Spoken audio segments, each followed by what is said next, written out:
Kita mulai. Bismillahirrahmanirrahim. Assalamualaikum warahmatullahi wabarakatuh. Alhamdulillah. Wassalatu wassalamu ala Rasulillah wa ala alihi wa sahbihi wa mawalah wa la hawla wa la quwata illa billahi wa ba'du. Alhamdulillah, segala puja dan puji hanya milik Allah subhanahu wa ta'ala. Salawat dan juga salam kita hadiahkan kepada Rasul kita Nabi besar Muhammad sallallahu alaihi wa ala alihi wasallam. Kita lanjutkan kajian kita, masih membahas kitab 175 Jalan Menuju Surga, dan kita masuk pada poin ke-24 tentang keutamaan menahan amarah. Kita baca hadisnya, baru kita jelaskan. Nabi SAW bersabda, "Man qadhama ghaidan wa huwa yastati'u an yunaffidahu da'ahu Allahu yawmal qiyamati ala ru'usil khalaiq hatta yukhayyirahu fi ayyil huri sya'a."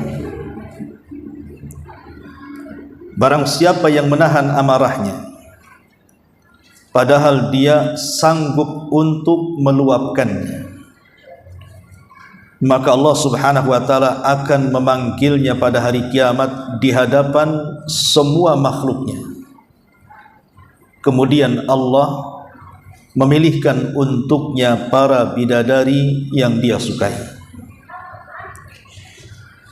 Kemudian Nabi SAW bersabda juga, "Man kaffa ghadabahu satarahu Allahu auratahu wa man qadhama ghaidan walau syaa an yamdiyahu amdahu mala Allahu qalbahu ridha yaumal qiyamati."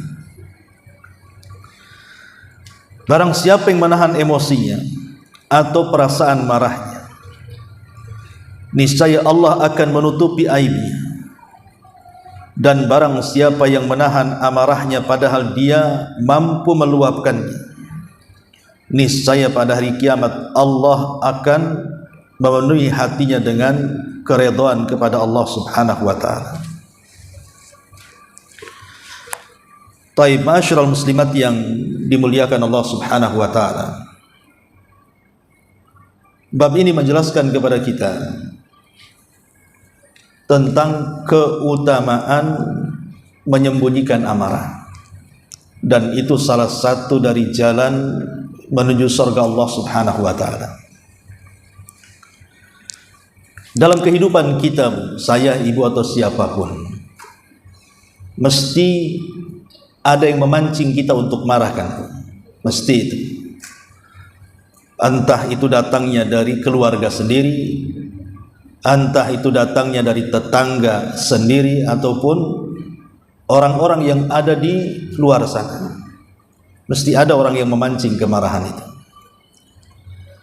Boleh jadi mungkin dengan kata-katanya mungkin tidak pantas diucapkan, sehingga menyinggung perasaannya, akhirnya dia pun emosi dan marah. Atau mungkin bersumber dari perbuatannya, sehingga dia atau kita tidak terima dengan apa yang dilakukan kepada kita, sehingga kita emosi dan marah. Atau dengan hal-hal yang lain. Terkadang pamannya ibu di satu grup di WA, ada orang yang menyinggung padahal nggak nyebut nama ibu, tapi ibu tersinggung, akhirnya emosi dan marah. Dalam kehidupan manusia pasti sajalah, nggak mungkin tidak, pasti ada orang yang memancing kemarahan, itu mesti ada. Lah ketika ada orang-orang yang memancing kemarahan, terkadang di antara kita itu ada yang tidak sanggup untuk menahannya, sehingga ingin membalas dendam. Tetapi ada orang-orang yang Allah subhanahu wa ta'ala karuniakan kepadanya, dia sanggup menahan amarahnya. Dan menahan amarah itu karena 3 perkara. Pertama, karena Kita tidak sanggup untuk membalas karena lemah. Siapa saya dibandingkan dia? Walaupun dia mencaci maki saya, ya dengar sajalah. Saya tidak bisa apa-apa. Karena kelemahan akhirnya dia tidak bisa membalas. Yang kedua karena malu, karena ada orang lain. Pamannya ibu marah sama si Anu. Ketika hendak meluapkan emosinya, rupanya di situ ada orang tua, ada orang lain, ada orang yang kita hormati, sehingga tak jadi marah. Karena malu sama orang. Sebenarnya kalau nggak ada orang dia sanggup meluapkan emosinya. Kemudian yang ketiga, memang dia tidak mau melayani dia. Bukan karena lemah, dia sanggup untuk meluapkan emosinya. Dan bukan juga karena ada orang yang dia hargai. Dia bisa saja kemudian meluapkan emosinya, tapi dia tak mau. Dia betul-betul menahan amarahnya karena Allah Subhanahu wa ta'ala. Lah yang ketiga itulah yang dimaksud bab yang kita bahas ini, bukan yang pertama atau yang kedua. Karena biasanya kalau seandainya orang yang lemah dan dia tidak sanggup membalas, tidak mungkin orang itu bisa memaafkan. Ataupun orang yang menahan emosi, kemudian ketika hendak meluapkan ada orang lain sehingga dia malu. Orang seperti ini juga tidak bisa memaafkan. Sebab kalau orang itu pergi dia bisa emosi, nampaklah itu balas dendamnya. Tapi kalau orang ketiga mungkin, ketika dia sanggup membalas kemudian tidak mau membalas, tentu niatnya karena Allah Subhanahu wa ta'ala, pasti orang seperti ini bisa memaafkan. Makanya kenapa kemudian dalam bab ini orang-orang yang sanggup meredam emosi dan amarah itu diberikan pahala dan ganjaran berupa surga Allah Subhanahu wa ta'ala. Akan dipanggil di tengah-tengah manusia dan akan dihadiahi surga. Ma'asyiral muslimat yang dimuliakan Allah Subhanahu wa ta'ala. Di sini Nabi SAW mengatakan, man kadhama ghaidhan, barang siapa yang menutupi ataupun menahan amarahnya. Dalam bahasa Arab, ghaid itu adalah puncak dari kemarahan. Itu disebut ghaid namanya. Kalau ghadab dalam bahasa Arab juga marah, tetapi di bawahnya. Tapi kalau sudah puncaknya, ibu emosi marah luar biasa, itu disebut ghaid namanya. Jadi di atas puncak kemarahan, ibu tahan. Nah itulah keutamaannya.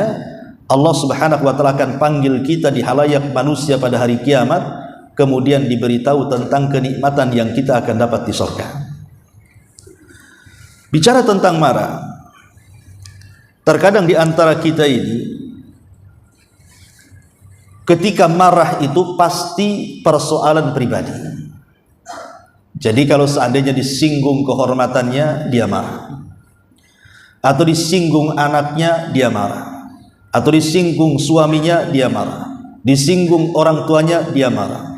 Disinggung sukunya, dia marah. Disinggung negaranya, dia marah. Itulah yang terjadi kemarahan, kebanyakan kemarahan di masyarakat ini gara-gara masalah ini. Tapi sedikit sekali orang marah itu kalau disinggung agamanya. Ketika ada orang yang kemudian mengolok-olok Allah, biasa-biasa saja. Ketika ada orang yang mencela Rasulnya, biasa-biasa saja. Atau ketika ada orang yang mengganggu agamanya atau mempermainkan agamanya, kok tidak marah? Tidak seperti marahnya kalau kita tersinggung pribadi kita. Padahal Nabi SAW kalau disinggung pribadinya dia nggak akan marah. Nabi itu kalau disinggung pribadinya nggak akan marah. Tapi kalau disinggung agamanya jangan macam-macam. Nabi SAW bisa marah. Kalau kita terbalik, mau disinggung agamanya terserah loh katanya kan. Tapi kalau jangan singgung saya, anak saya, keluarga saya. Ini kan terbalik 180 derajat namanya. Harusnya kalau kita mencontoh Nabi SAW, maka kita pun harus sama, kemarahan kita itu diluapkan ketika ada orang yang merusak agama kita. Dan kalau seandainya dia menyinggung pribadi kita, ya kalau bisa sih menahan amarahnya. Karena hakikat marah itu ketika yang disinggung soal agama. Taib ma'asyiral muslimat yang dimuliakan Allah Subhanahu wa ta'ala, orang yang marah, yang tidak sanggup untuk menyembunyikan amarah, itu ada pengaruh-pengaruh buruk, Bu, sebenarnya. Pertama, ada pengaruh lahiriah. Orang-orang yang marah itu biasanya ada pengaruh secara lahiriah yang biasa kita tampak atau tampak pada diri kita. Seperti mamanya nampak mukanya merah, kemudian ototnya mengeras gitu kan. Ataupun bisa saja kemudian gemetar. Namanya orang nahan marah. Kemudian kalap, ya kan. Nah ini nampak sebenarnya. Makanya kalau ibu lagi marah, coba ibu ngaca. Ya, itu kan beda ketika ibu tak marah dengan ibu marah. Itu bedanya malaikat dengan setan biasanya. Kalau tak marah nampak kayak malaikat kan, Bu. Kalau lagi marah ngaca kayak setan gitu di situ. Jadi nampak lahiriahnya. Yang kedua, nampak dari lisannya. Orang marah itu nampak dari lisannya. Pasti orang marah itu dia akan melontarkan kalimat-kalimat, sadar ataupun tidak. Terkadang kalimat-kalimat itu sangat jelek. Entah mungkin ucapan-ucapan binatang keluar, entah ucapan-ucapan setan keluar, entah ucapan-ucapan tuduhan, ucapan-ucapan kefasikan, kemungkaran, pasti keluar tuh. Namanya orang marah. Ya. Kemudian juga bukan hanya itu saja, tampak dari perbuatannya. Kadang dia banting-banting sesuatu, dorong-dorong sesuatu. Orang marah itu seperti itu kan. Yang di hadapannya bisa dibanting dia. Ataupun tampak dalam hatinya. Jadi orang yang marah itu kita bisa rasakan bagaimana hati itu seperti apa, kayak ada api dalam sekam gitu ya, panas rasanya, pengen segera diluapkan dalam bentuk balas dendam itu. Ya. Ataupun bisa saja mempengaruhi akalnya. Orang marah itu sudah nggak berakal lagi dia, hilang akalnya orang marah itu. Dia tidak akan bisa lagi membedakan mana yang benar, mana yang salah, mana yang jahat, mana yang baik. Orang marah itu tertutup akalnya. Makanya kemudian sangat bahaya sekali, karena biasanya orang marah itu buta dia. Dan yang lebih parah lagi, dia tidak akan sadar apa yang dilakukannya. Baru menyesal setelah dia melakukannya. Itu orang marah seperti itu. Bisa saja kan, ibu mamanya lagi marah mengeluarkan kata-kata yang tidak baik. Kemudian orang yang dimarahinya tersinggung.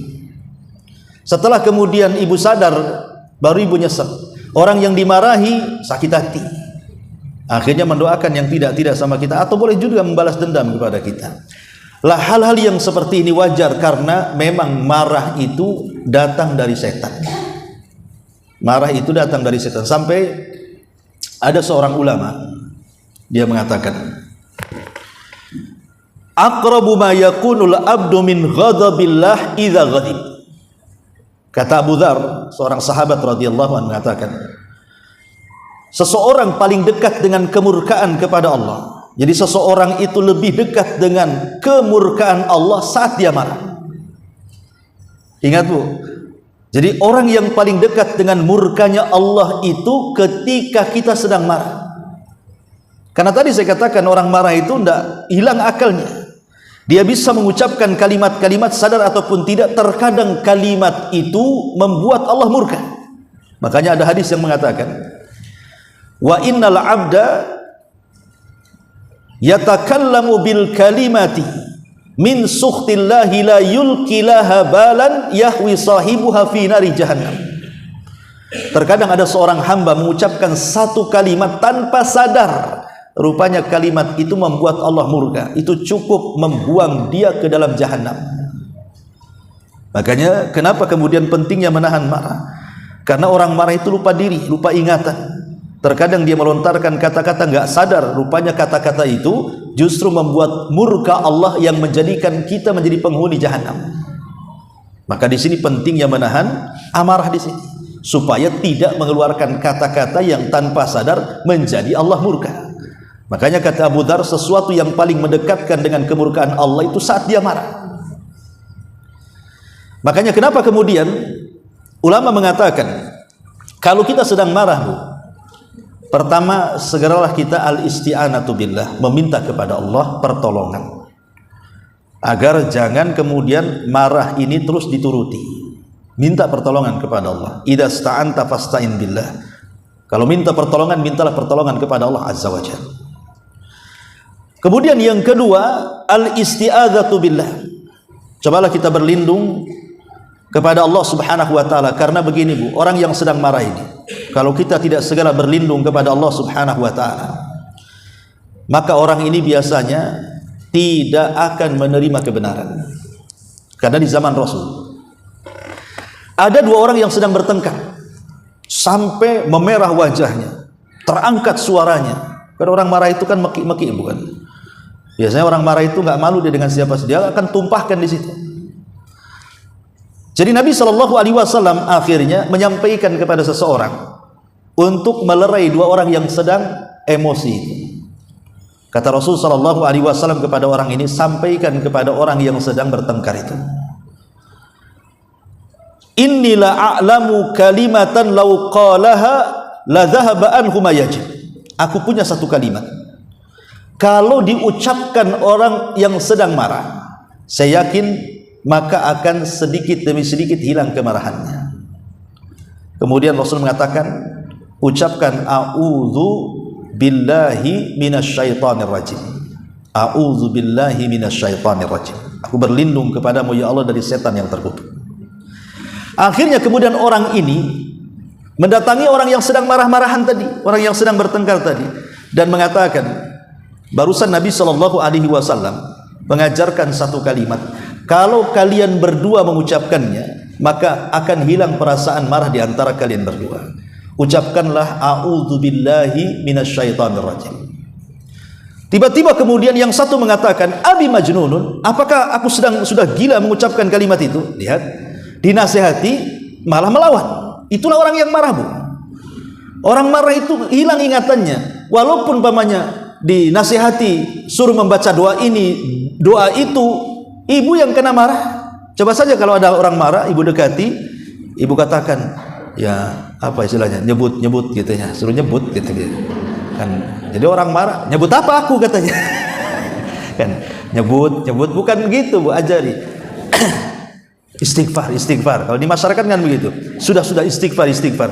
Walaupun ibu nasihati dengan seperti itu, nggak akan didengar sama orang marah tuh. Justru dia akan nyemprot kita. Istighfar. Dosa apa aku sama kamu katanya. Jadi kadang-kadang ada orang-orang itu yang dinasihati mental. Lah kenapa kemudian orang yang marah itu susah? Makanya segera berlindung kepada Allah. Dikhawatirkan kita menolak Quran dan Sunnah jadinya kan. Harusnya kalau dinasihati ya makasih kan itu. Tapi orang marah itu nggak akan tuh menerima nasihat. Makanya kemudian tahap yang kedua, cobalah isti'adzah billah, meminta perlindungan kepada Allah Subhanahu wa taala. Kemudian yang ketiga, kalau tidak bisa juga tetap marah Bu, taghayyurul halat. Coba dirubah posisi. Jadi ibu kalau sedang marah berdiri Bu, nah ibu duduk. Nah, kalau duduk juga masih marah, coba baring. Kemudian baring juga marah, jalan kaki. Kok jalan kaki marah, ibu lari. Kan gitu. Pokoknya coba ganti posisi. Gimana caranya? Nah ini, pokoknya kalau lagi marah itu ganti posisi. Ya kalau marahnya duduk ya berdiri, jalan. Pokoknya jangan satu posisi. Kalau satu posisi itu marahnya nggak akan hilang. Buat banyak posisi. Kemudian juga kalau juga sudah jalan, sudah lari kok masih malah ngos-ngosan, makin marah kan itu, maka berwudulah. Karena memang ada hadis Nabi Shallallahu Alaihi Wasallam, apabila seseorang itu lagi marah, falyatawaddo, berwudulah. Kenapa? Karena asal marah itu dari setan. Dan setan itu tercipta dari api, dan api tidak mungkin dipadamkan kecuali dengan air, dan berwudulah dengan air. Maka mudah-mudahan dengan cara itu marah kita akan bisa ditahan. Kemudian kalau tidak bisa lagi berwudu, maka ada langkah selanjutnya, berhusnudzonlah kepada orang yang memancing kita marah. Pamannya ada orang itu menghina kita, mencaci kita, maka ibu jangan kemudian langsung memaknai cacian itu dengan arti yang sesungguhnya. Kalau bisa cari makna yang lain. Mungkin dalam kalimat itu ada makna yang lain, yang makna itu positif dan tidak negatif. Contoh kisah, Imam Syafi'i rahimahullahu ta'ala pernah sakit. Sakitnya parah Imam Syafi'i itu. Kemudian ada muridnya namanya Yunus ibn Abi A'la rahimahullahu ta'ala mengunjungi Imam Syafi'i yang sedang sakit. Ketika kemudian sampai, maka Yunus ini duduk di samping Imam Syafi'i, kemudian mendoakan dengan kalimat qawwallahu dha'faka ya imam. Qawwallahu dha'faka ya imam. Kalimat qawwallah itu memiliki dua makna. Bisa diartikan qawwallah itu semoga Allah menguatkan kelemahanmu, artinya tambah lemah. Atau qawwallahu dha'fak itu artinya semoga Allah mengangkat kelemahanmu. Itu kan dua arti yang berbeda tuh. Yang satu mendoakan, yang satu maknanya semoga makin parah penyakitmu. Yang satu maknanya semoga Allah menyembuhkan penyakitmu, kan ada dua makna itu. Kalimatnya sama. Qawwallahu dha'fak, semoga Allah menguatkan penyakitmu. Boleh jadi artinya disuruh makin parah. Ya. Atau artinya qawwallahu dha'fak itu artinya semoga Allah menyembuhkan penyakitmu. Jadi Imam Syafi'i sambil tersenyum mengatakan kepada muridnya, wahai Yunus, kalau seandainya kau mengatakan seperti itu, sama saja kau berdoa supaya aku makin parah. Ya, kata Yunus, aku tidak bermaksud seperti itu. Kata Imam Syafi'i, aku tahu engkau tidak bermaksud seperti itu. Kalaupun engkau bermaksud seperti itu, maka tetap aku mengatakan engkau tidak bermaksud seperti itu. Itulah akhlak. Ya, akhlak seperti itu. Jadi kalau umpamanya ada orang yang marah-marah kepada kita, coba ibu takwil, mungkin dia lagi bertengkar dengan suaminya, jadi muntahnya sama saya. Jadi cobalah dibuat takwil, jadi jangan langsung seolah-olah dia sedang memarahi saya, enggak. Mungkin ada masalah orang itu di luar, biarkan saja dia ngomong, ya, biar keluar semua usus-ususnya. Umpamanya seperti itu, supaya kita tidak tersinggung. Ya. Tapi kalau kita menghadapi orang marah seolah-olah dia sedang marah sama kita, ya siapa yang tidak marah dimarahi. Tetapi bagaimana kemudian Nabi SAW mengajarkan kepada kita itu supaya menekan marah dengan cara apa? Berhusnudzan. Contoh umpamanya Umar bin Abdul Aziz rahimahullahu ta'ala, seorang khalifah. Satu hari dia sedang safar, kemudian malam-malam dia mampir di salah satu masjid kaum, masjid kampung bahasa kitanya. Rupanya di masjid itu ramai orang tidur. Kemudian namanya malam, masjid di zaman itu kan gelap. Adalah yang kemudian tersenggol dari orang yang tertidur itu. Yang tersenggol itu akhirnya terbangun dan mengatakan, amajnunun anta, kau sudah gila ya, katanya. Lah ini ngomong sama khalifah. Ngomong sama khalifah bahaya kan begitu. Jadi ajudan yang mengatakan, wahai khalifah, perlu aku penggal lehernya, dia sudah menghina kamu. Kata Umar bin Abdul Aziz, apa salahnya? Dia kan bertanya, apakah saya gila? Saya jawab tidak. Ya sudah selesai. Jadi kalau jawabannya kan gitu kan enak, Bu. Ya. Dia kan tanya, apakah kamu gila? Saya katakan tidak, nggak ada masalah itu. Tapi kalau umpamanya mau dilayani, kurang ajar kok ngomong saya gila. Bisa saja bertengkar, Bu.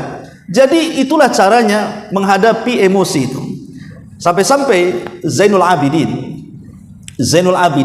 itu salah satu turunan Nabi SAW dari jalur Husain. Ya, namanya Ali ibn Husain ibn Ali ibn Abi Thalib, atau dikenal dengan Zainul Abidin. Zainul Abidin ini kalau dicaci maki orang, maka dia pasti akan mengeluarkan kalimat-kalimat yang indah, doa-doa yang baik.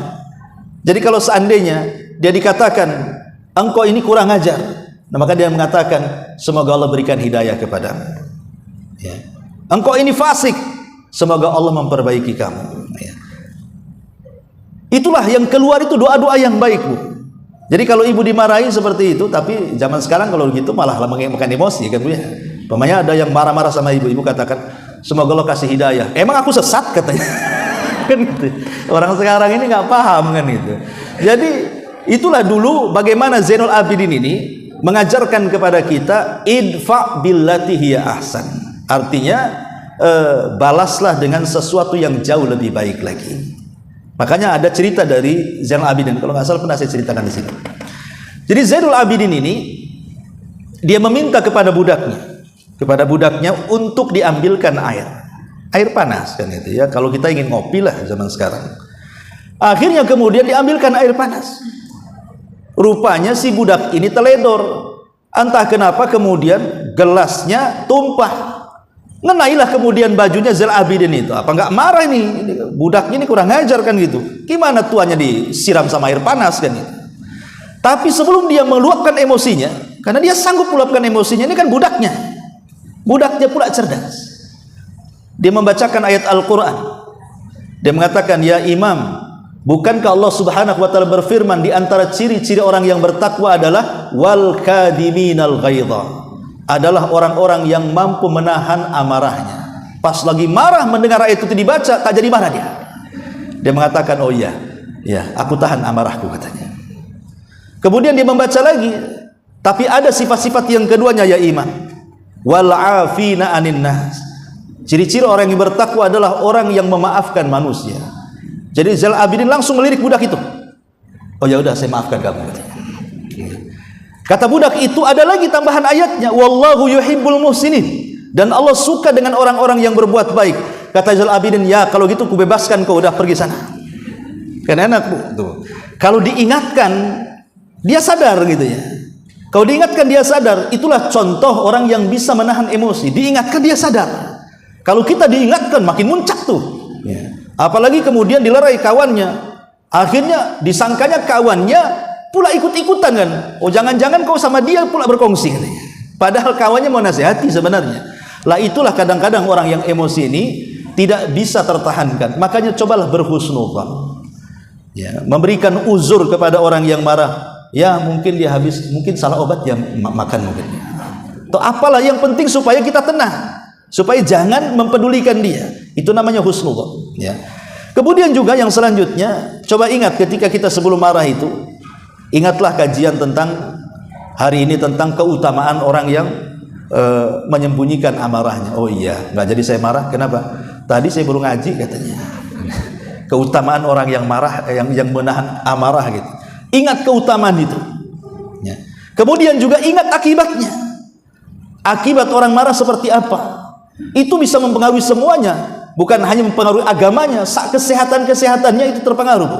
Orang marah itu, lihat orang yang punya jantung emosi, mati dia, Bu. Ya, terguncang jantungnya kan, karena dia tidak bisa menahan amarahnya. Kalau orang nggak bisa menahan amarah itu, semua akan naik, Bu. Kolesterol naik, darah tinggi naik, semua naik, Bu. Ya. Nurunkannya susah pula tuh. Naiknya mudah, nurunkannya susah. Itu dari segi kesehatan. Apalagi dari segi agama, sudah jelas orang marah itu pasti akan mencaci, memaki dan begitu, dan itu semua akan dicatat oleh Raqib dan Atid. Sadar ataupun tidak. Kalau sudah mengeluarkan kata-kata kotor, pasti dicatat. Kemudian juga cobalah berusaha untuk diam dan tidak mempedulikan. Jangan pedulikan. Diam dan mempedulikan.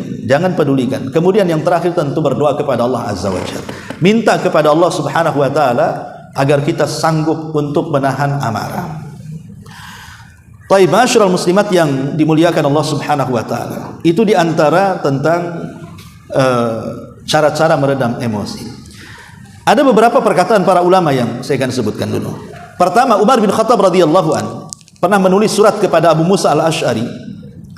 Di antara isinya, wa iyyaka wal ghadab. Hati-hati wahai Abu Musa, jangan suka marah. Jangan suka meluapkan emosi. Maka di zaman Rasul ada orang yang datang kepada Nabi SAW minta diwasiati. Rasul, nasihati saya. Kata Rasul, la taghdab. Kalau begitu kau jangan marah.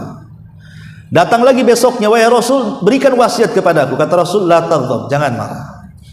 Kemudian besoknya datang lagi, ya Rasul, wasiati aku. Kata Rasul, jangan marah. Jadi 3 kali Rasul mengatakan jangan marah, jangan marah, jangan marah.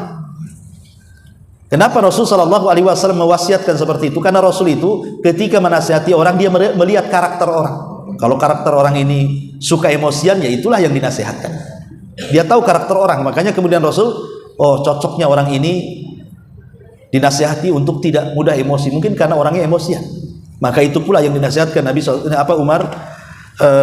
SAW kepada orang tersebut. Kemudian juga dikatakan oleh Hasan al-Basri rahimahullahu taala, arba'un man kunna fihi asamahullahu minasyaitan. Ada 4 perkara yang kalau dilakukan maka setan tidak bisa mendekati kita. Kata Hasan al-Basri, ada 4 perkara. Kalau seandainya dilakukan, maka Allah akan menjaga kita dari setan. Wa harramahu 'alan nar, bahkan Allah akan haramkan kita dari api neraka. Yang pertama, man malaka nafsahu inda raghbati. Siapa yang bisa menahan jiwanya ketika menginginkan sesuatu, tidak tergesa-gesa kalau menginginkan sesuatu, nanti ujung-ujungnya nyesel. Ibu ke mall jalan-jalan, nampak ada tas bagus, langsung dibeli sampai rumahnya selesai. Apa aku beli tadi? Ya. Kemudian yang kedua, orang yang menahan jiwanya ketika dia sedang takut. Kemudian yang ketiga, orang yang bisa menahan jiwanya ketika ada dorongan syahwat. Kemudian yang keempat, orang yang bisa menahan jiwanya ketika dia emosi. Jadi orang yang bisa menahan jiwa ketika ada dorongan menginginkan sesuatu, ataupun takut kepada sesuatu, atau terhadap syahwat yang mendorongnya, atau terhadap emosi yang mendorongnya, dia bisa menjaga dirinya, maka dijamin, kata Hasan Al-Basri, dia akan dijauhkan dari setan dan akan diharamkan dari neraka. Kemudian juga dicontohkan oleh Sahal ibn Harun radhiyallahu rahimahullah tadi mengatakan, salasatun yauduna ila ajannil majanin wa in kanu aqalal uqala. 3 orang dianggap gilanya orang gila, paling gilanya orang gila. Ada orang gila ini, ada yang lebih gila lagi. Ya, orang gila kan sudah gila tuh. Ini lebih gila daripada orang gila. Katanya siapa? Katanya Sahal ibn Harun rahimahullahu taala. Walaupun dia paling orang yang berakal, walaupun dia orang yang paling berakal, tetap dikatakan ajannul majanin, segila-gilanya orang gila. Kemudian beliau mengatakan, pertama al-ghadban. Pertama, saat orang itu sedang emosi. Sedang emosi itu, Bu, orang gila saja tidak segila dia. Jadi orang emosi itu gilanya tingkat tinggi, Bu. Orang gila aja nggak kayak gitu. Ya. Coba ibu ganggu orang gila, ya nah bisa senyum dia. Lebih baik daripada orang waras kan. Ya, dicaci maki, orang gila itu bisa senyum, Bu. Padahal dia gila tuh. Tapi ada orang yang lebih gila daripada orang gila. Saat dia marah, wah itu bisa dilakukannya tuh. Apa saja bisa terjadi. Yang kedua, al-ghairah. Orang cemburu. Nah, ini ibu-ibu ini. Ya, kalau ibu cemburu itu lebih gila dari orang gila tuh. Hati-hati, ya. Karena orang cemburu bisa ngapa-ngapain aja tuh. Bisa dibakar sama suaminya kan, Bu, ya. Orang gila aja nggak bakar orang. Ya. Kemudian juga wasakran, ketika dia mabok. Padahal sebelum mabok dia waras, tapi ketika dia mabok hilang akal, itu lebih gila daripada orang gila. Orang gila nggak ada tidur di got, tapi orang mabok bisa dia tidur di got. Karena dia lebih gila kan. Nah, ini hati-hati nih. Inilah segila-gilanya orang gila.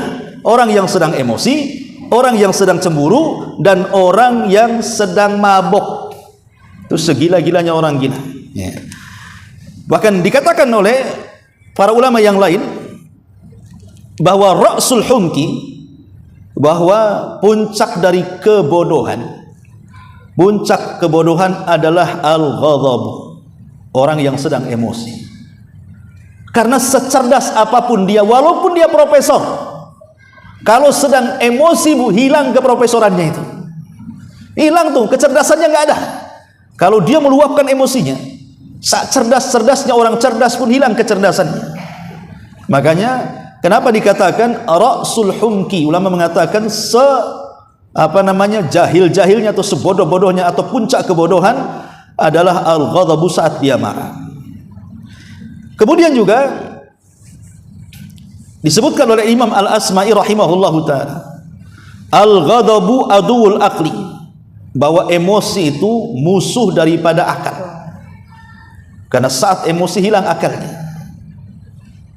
Kemudian juga dikatakan Sufyan Ats-Tsauri rahimahullahu ta'ala, dia mengatakan iyyaka wal hiddata wal ghadaba fa innahuma yajurrani ilal fujur wal fujur yajurru ilan nar. Hati-hati kamu, jangan suka keras dan emosi, karena keduanya mengantarkan kepada keburukan dan keburukan mengantarkan kepada api neraka. Kemudian juga dikatakan oleh Al-Khattabi rahimahullahu ta'ala, in sufiha alaika fahallik wa idza hada'a ghadabuka fatakallam. Beliau mengatakan, kalau lagi emosi diam, tapi kalau sudah hilang emosinya silahkan bicara. Seolah-olah dia mengatakan, sebab kalau orang sedang emosi pasti akan ngaco bicaranya. Jadi kalau ingin bicara, nunggu reda dulu, nunggu reda dulu. Makanya kenapa kalau dalam rumah tangga, Bu, ibu sedang bertengkar dengan suami, solusi yang diberikan Rasul kepada suami berbeda dengan solusi yang diberikan kepada istri. Kalau Rasulullah SAW memberikan solusi kepada suami kalau ketika bertengkar, apa kata Rasul? Idza ghadiba ahadukum falyakhruj. Kalau suami lagi marah, keluar. Jadi ibu kalau suami lagi marah dia keluar, biarkan. Itu cara dia menahan emosinya. Sebab kalau ibu tahan, dia bisa saja nampar, bisa saja banting sana, banting sini, biarkan dia keluar. Tetapi solusi untuk ibu, kata Nabi SAW, idza ghadiba ahadukum falyaskut. Kalau seseorang lagi emosi, diam, Bu. Jadi kalau ibu lagi emosi lebih baik diam, kalau suami lagi emosi biarkan dia keluar. Itulah bedanya, ya. Kenapa demikian? Sebab kalau ibu lagi emosi, kemudian ibu ngomong, biasanya suami baru satu kalimat, ibu udah 1000 kalimat tuh. Dan pasti memori-memori dulu itu akan mengalir begitu saja. Nggak tahu kok bisa itu memorinya keluar semua. Padahal sudah lupa kan, bisa diingatkan lagi tuh. Mulai dari tahun kemarin itu hafal tanggal, waktu, hari semua hafal tuh.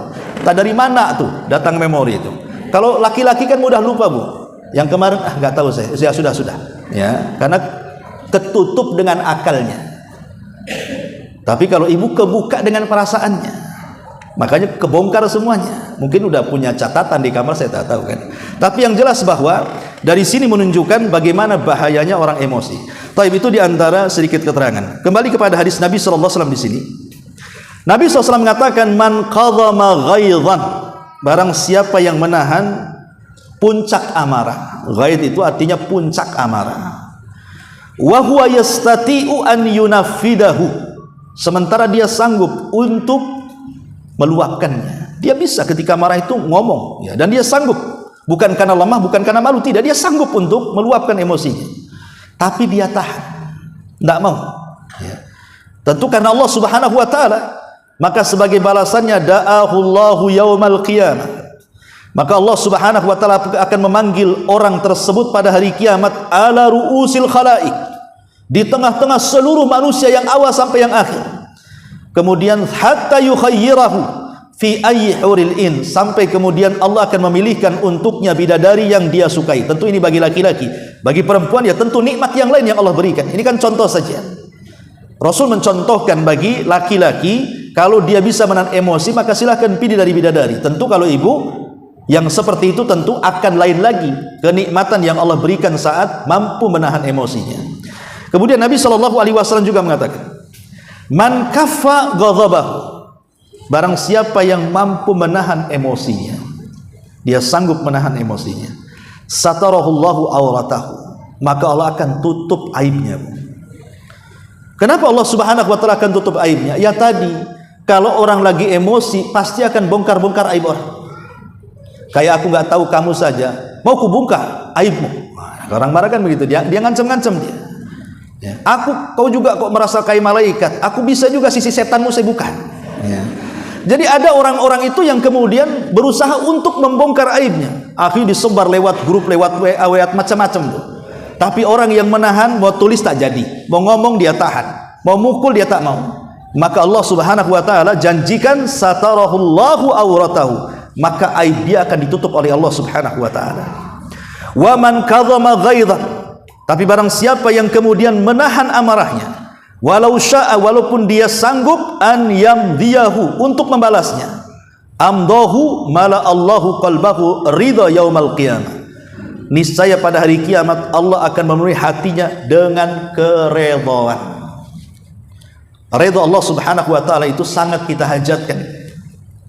Karena begini, nanti orang-orang ketika di sorga, kenikmatan yang paling tinggi adalah ridhonya Allah. Tidak ada kenikmatan yang dimiliki oleh kita kalau Allah takdirkan masuk sorga kecuali mendapatkan ridhonya Allah. Jadi ketika Allah Subhanahu wa taala mendatangi penduduk sorga, dan itu di hari Jumat. Kalau di sorga itu namanya hari mazid, hari tambahan nikmat. Kalau di dunia namanya hari Jumat. Jadi Allah Subhanahu wa taala akan menemui hamba-hambanya di sorga di balik tirainya, dan tirainya Allah adalah cahaya.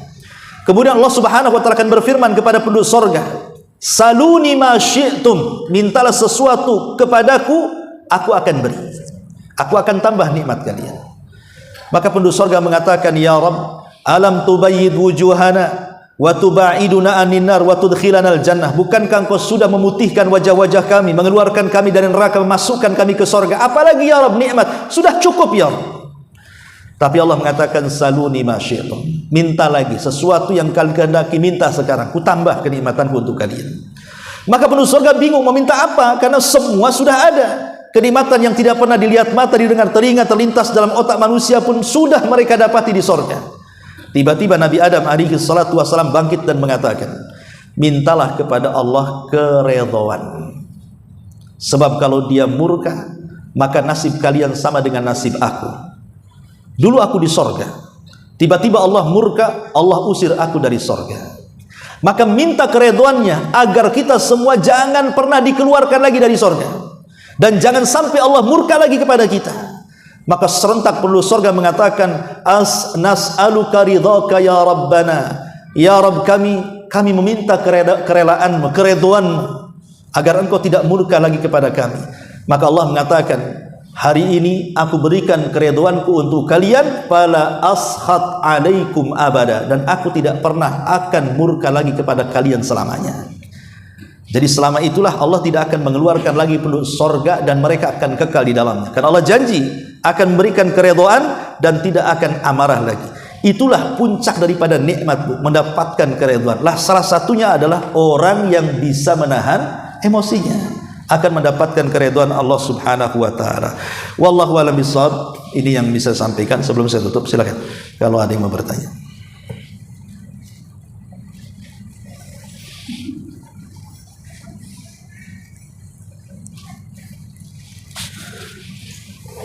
Ada? Alhamdulillah. Kalau nggak ada, kita tutup dengan doa kafaratul majlis. Subhanakallah bihamdika, asyhadu an la ilaha illa anta, astaghfiruka wa atubu ilaik. Allahu